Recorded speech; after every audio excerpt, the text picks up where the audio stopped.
تو صحابہ سے ताबीईन, ताबीईन से तबा ताबीईन, अकाबिरीन और असलाफ उलमा, खुद नबी ने ये फरमा दिया था। कल को कोई एतराज न करे कि जी ये नबियों की बात तो मानो, उलमा फुकाहा की बात न मानो। खुद आका ने फरमाया अल उलमा वरसतुल, ये उलमा नबियों के वारिस है।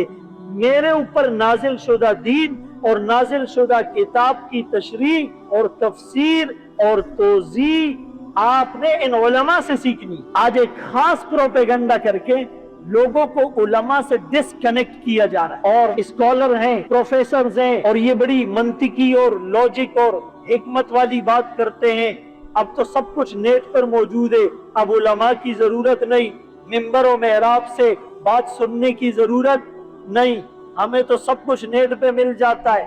तो कभी कभी मालूमात लेने के चक्कर में गलत मालूमात ले लेते। अपनी मर्जी से जो दवा खाता है ना, डॉक्टर की बात नहीं मानता है, तो कभी कभी साइड इफेक्ट हो जाता है। क्या हो जाता है? इसीलिए उलमा से अपना ताल्लुक मजबूत करो।